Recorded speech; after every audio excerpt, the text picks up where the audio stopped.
fait 4 ans, ça fait 4 éditions que le Central Africa Business Energy Forum fait son bout de chemin et aujourd'hui nous sommes à Libreville au Gabon. Avec nous dans cette capsule d'Energy Hub, nous avons la présidente, la chairwoman, Nathalie Loum, qui est à l'initiative de ce programme, de cette plateforme qui vise à réduire la pauvreté énergétique en Afrique centrale, mais surtout à industrialiser et à développer économiquement la sous-région. Bonjour Nathalie. Bonjour Amandine. C'est un plaisir pour nous de vous avoir aujourd'hui. Moi aussi. Alors ça fait 4 ans. 4 ans que cette aventure merveilleuse a commencé. Et après les études de faisabilité et autres choses, aujourd'hui, le projet prend véritablement forme ici au Gabon. Évidemment, merci d'abord de m'avoir sur le plateau de la Minute du CABEF. C'est un réel plaisir d'avoir une dame comme moi qui prend la charge de mettre en place cette partie communication pour vous. Donc je te remercie d'abord pour ça. Donc moi vraiment je suis très heureuse aujourd'hui. Heureuse pourquoi? Parce que les 4 ans que nous avons mis pour pouvoir permettre à ce que ce projet, le Central Africa Pipeline System, puisse voir le jour, commence à se réaliser. C'est pour la petite histoire, on a commencé au Congo, on n'avait pas encore un projet.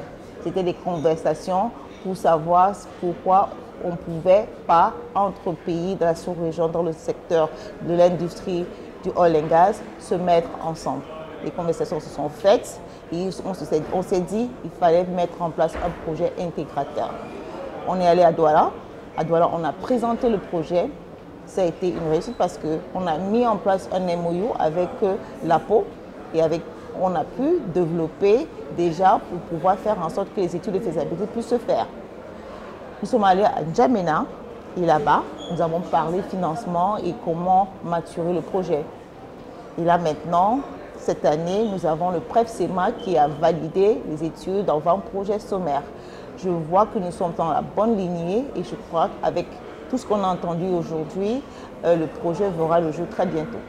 Alors Nathalie, nous vous voyons la tête haute à cette édition, le sourire, vous montez, vous descendez, tout le monde a pu le voir, vous êtes au four et au moulin. Pourtant, votre coiffure quand même nous dit quelque chose. Évidemment, cette année, je n'ai pas mes cheveux. C'est parce que j'ai été diagnostiquée d'un cancer de sein. On est dans le mois d'octobre. Et évidemment, j'ai commencé une chimio depuis déjà 6 semaines. Et étant fatiguée, vous pouvez le ressentir dans ma voix, je suis là. Parce que la cause que je défends est très grande. Et pour l'avenir de notre sous-région, je ne pouvais pas manquer ce rendez-vous si important de notre avenir. Je suis là de tout cœur pour mettre en avant déjà cette maladie qui atteint de nombreuses femmes. On peut dire 1 sur 8 peut être atteinte du cancer du sein. Et surtout le cancer qui m'a été diagnostiqué est un cancer qu'on appelle triple négatif. Il atteint vraiment les femmes noires et qui se font diagnostiquer très tard. Et donc le taux de mortalité il est très élevé. Et c'est un cancer qui demande une chimio très agressive et aussi avec des coûts très importants. Ce n'est pas toujours donné d'avoir des médicaments pour les femmes, surtout en Afrique. Donc vraiment, de tout cœur, aujourd'hui, elles deviennent mes sœurs de cœur. Et avec la plateforme qui m'est donnée, j'aimerais d'abord que plusieurs de nos femmes puissent se faire diagnostiquer. C'est très important et pour moi, ça devient ma deuxième bataille. Alors, ce combat contre cette maladie, ce fléau invisible qui est le cancer, quelles sont les pensées ou les croyances qui vous permettent de rester aussi forte? Alors pour moi, déjà, le Seigneur a pris le contrôle de ma vie. Donc je ne le fais pas parce que je le veux, mais parce qu'il a un plan pour moi. Et pour ça, je vais continuer à me battre. Me battre, pas seulement pour moi, mais parce que le fardeau qu'il m'a donné, si je peux l'appeler ainsi, c'est pour pouvoir faire un témoignage vivant pour lui. Quel qu'en soit le cas, il m'a donné une mission, je vais la faire et je vais la faire la tête haute. Malgré tous les effets secondaires qui peuvent être, je vous garantis, ils ne sont pas très bien, mais on arrive à se lever tous les matins et faire ce qu'on a à faire. Une double bataille finalement pour votre santé, oui, et pour l'énergie et l'industrialisation de l'Afrique centrale. Voyez-vous des parallèles entre les deux combats?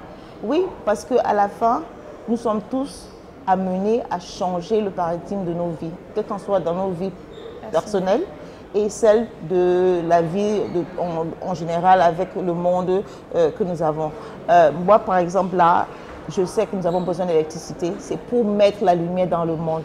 Et aussi, la lumière, c'est dans le cœur. Et si on n'a pas les deux, vraiment, on ne peut pas. Vous êtes une figure emblématique et vraiment, félicitations pour ça, une figure emblématique pour de nombreuses femmes, non seulement dans l'énergie, mais aujourd'hui, dans cette lutte contre la maladie. Quel message souhaitez-vous leur transmettre en cette période d'Octobre Rose? Déjà, faites-vous diagnostiquer.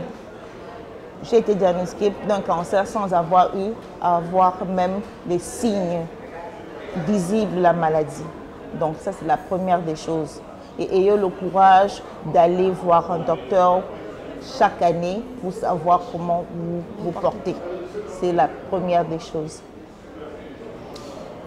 Nathalie, c'est très ému que je fais cet entretien. Je redoutais ce moment parce qu'entre parler du développement de l'Afrique centrale, vous êtes aux commandes de quelque chose de puissant qui se prépare et les perspectives annoncent que tout se passera bien. Vous serez donc le visage du changement de la sous-région, mais nous l'espérons également que vous irez mieux rapidement. Je vais vous laisser dire un dernier mot avant qu'on ne se quitte aujourd'hui. Alors, ce que je voudrais dire, c'est faites tout avec passion.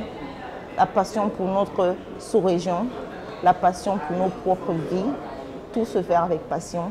Et je sais que le changement, l'industrialisation de notre sous-région viendra avec un commun effort, non seulement des États, des personnes et du privé. Tous ensemble, luttons contre la pauvreté énergétique et luttons aussi pour la fin de tous ces cancers qui minent nos vies. Donc, c'est ce que je peux dire.